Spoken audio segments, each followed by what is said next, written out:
Dub Nation, what is going on? Welcome into Warriors Today by Chat Sports. I'm your host, Allie Barefoot, and we've got two big topics to discuss on today's show. We're going to recap the NBA trade deadline, but we're really going to get into Mike Dunleavy's thought process as he really only made one trade, and I don't think it really pushed the needle here.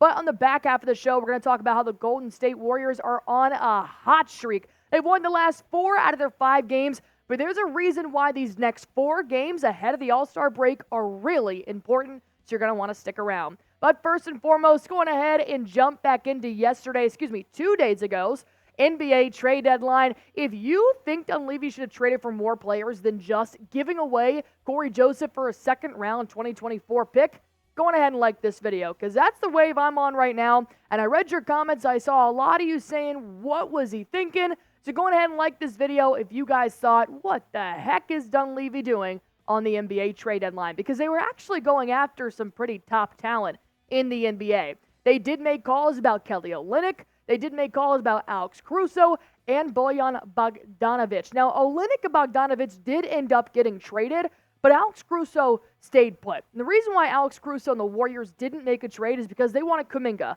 And that's the one thing Dunleavy did right. He was like, there was no trade that was ever going to let us get rid of Jonathan Kuminga. Well, Mike Dunleavy actually broke down what he thought the thought process for Golden State Warriors was going into the deadline. He did say, we explored a lot, and frankly, there wasn't something out there that we thought could improve our team significantly at the appropriate price. For that reason, we more or less decided to stand pat.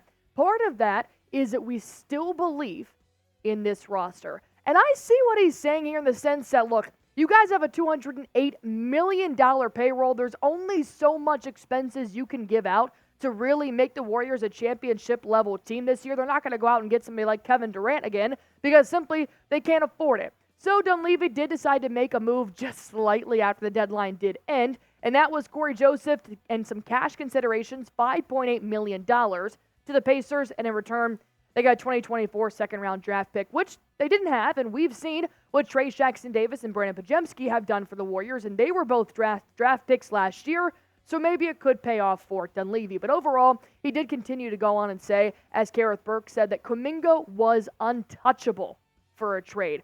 Virtually, as untouchable as guys can be in this league. He's certainly in that level. Didn't see a scenario where Jonathan wouldn't be on our team after this trade deadline, and that was major. I personally think Jonathan Kuminga is on the right path to becoming the face of the franchise, the Warriors, in the next 3 to 5 years whenever Curry and the trio want to retire. And that's why I'm really glad Kuminga looks like he's probably going to get an extension at the end of this season. But nonetheless, if you guys are excited for Jonathan Kuminga's future in the Bay Area, go ahead and comment down below.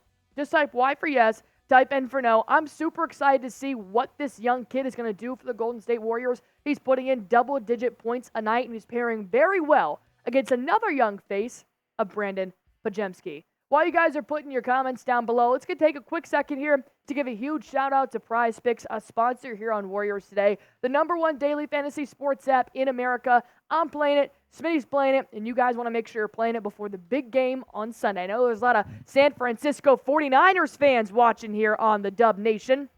So all you guys have to do when you go to Prize Picks is pick between 2 to 6 players and just pick more or less on their projected stats. Of course, I've already put my stats in my picks in for the big game. I do have Patrick Mahomes having more than 1 passing yard. That's because Prize Picks is giving us 99% off that stat. That's a guarantee win in your pocket. Then Christian McCaffrey to have more than 90.5 rushing yards, and I have Isaiah Pacheco to have more than 99.5 rushing yards. If you see that little demon, that means harder pick, bigger payout. If you see the green version, easier pick, easier payout. But nonetheless, you can copy my picks, you can make your own. All you guys have to do is go to prizepicks.com/CLNS. Use promo code CLNS for a first-time deposit match up to $100, and you're going to be able to watch yourself win some real money in real time. Let's talk about how good the Warriors have looked in this past 5-game stint. This was a quote from Steve Kerr a few days ago saying, "This feels like the best version of us." If you guys don't remember, I'll remind you real quick. Beginning of the season, the Warriors went 6-2 out of the gate. They looked good. Then they went on a 6-game losing streak, and then it just kind of went downhill after many many Draymond Green ejections and suspensions. So overall, the Warriors had a lot of potential to start this season. Now they're kind of getting to the halfway point. The teams kind of start to gain a lot of momentum towards the All-Star break. And if you take a look at their past 5 games, well, they won against the Grizzlies, a team they lost to a couple weeks ago. They just ever so slightly lost to the Atlanta Hawks. They crushed the Nets. They dominated the Sixers in primetime.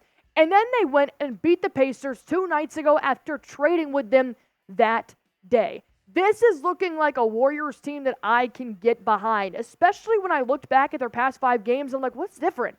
Why are they winning? What's going on? I mean, despite Steph Curry's 60 points and 43 points and his many, many three-point shots. But as a whole, I wanted to see what was different with the team. Well, the team stats throughout the past 5 games, 57% effective field goal percentages. They're taking better shots, and what's even greater, they're making them. And then on top of that, it's not just Curry leading the three-point percentages. Brandin Podziemski, Jonathan Kuminga, Klay Thompson when he was in and not injured. 37.3% is phenomenal from the field. And then they're only allowing opponents to shoot 43.5% overall from the field, which I think is not bad for a team that's kind of in the lower rankings here for defensive rating. Overall, I think there's one player that's really stepped up to help the Dubs win, and that's Brandin Podziemski. He's kind of been Curry's go-to guy while Chris Paul has been out. Klay Thompson's been out the last 2 games, and BP is stepping up. This kid is not afraid of anything. I love his cockiness more than anything, and he is now the first player in the last 40 years or so to have more than 50-plus points, 40-plus rebounds, 30-plus assists with less than 2 turnovers in a 5-game stretch. Brandin Podziemski has been in the starting lineup, and he does not want to come back out. And that's a rookie I'll take night in, night out on my team over a veteran, is a rookie that plays like a veteran. And you know what? When you want to play young, you're going to have to let somebody sit. Klay wasn't in the closing lineup of the past 2 games that he did play. He has been out the other 2 games. And he said after the game, he said, look, it sucks being benched. It's hard, especially when Klay was one of the best three-point shooters in the game at one point, obviously under Curry. But that's okay, Klay. It's okay to not be in your prime anymore. As long as your team is stepping up to help you in areas that you're struggling with, that's what matters. Because I'll be honest, this lineup is electric.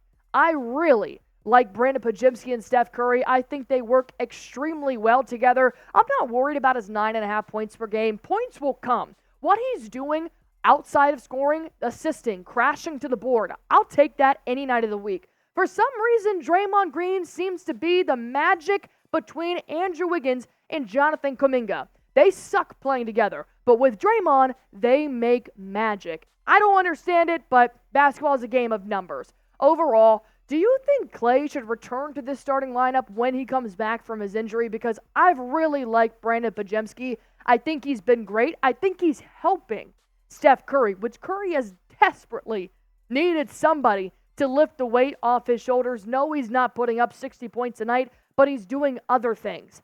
And I personally like Brandin Podziemski in the starting lineup more than Klay Thompson right now. But that's just me. Go ahead and comment why or why not you think Klay Thompson should be in the starting lineup when he comes back, because here's why it's super important. The Warriors have 4 games before the All-Star break, and of course there are numerous players who are going to be traveling to Indianapolis. Warriors need to win the next 3 of their 4 games to be over 500 by the All-Star break, and that's going to help with so many things. I'm going to break that down in just one second, but it's not going to be an easy stretch. The Phoenix Suns, who have always been kind of a Western competitor for the Golden State Warriors, they played the Jazz twice. The Clippers, who are tied for first right now, along with 2 other teams in the Western Conference, the Clippers are going to be a very, very tough team to beat.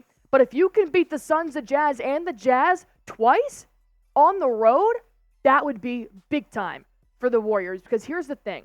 If you go into the All-Star break over 500, your confidence is going to skyrocket if you're on the Warriors right now. And it also helps with your playoff contention. The more you win games, obviously, the closer they get to the play-in, which is where they're kind of aiming for right now. But here's my main point. Dunleavy, you stuck with the roster. Now it's time for it to pay off.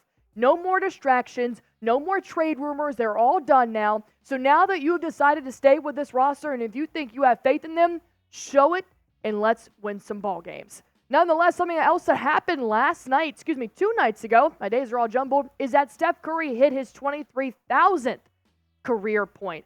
I mean, I feel like he's hitting a record every single night. So go on ahead and like this video. Give him some love if you guys have made it this far in the video. Show Steph Curry, Dub Nation appreciates him. Like the video, and while you guys are at it, just go on ahead and hit that subscribe button. It should be right next to the like button, so just move your thumb over just a little bit. Anything that happens, the Golden State Warriors are going to find it right here. So all you guys have to do to be in the know, hit that sub button for me.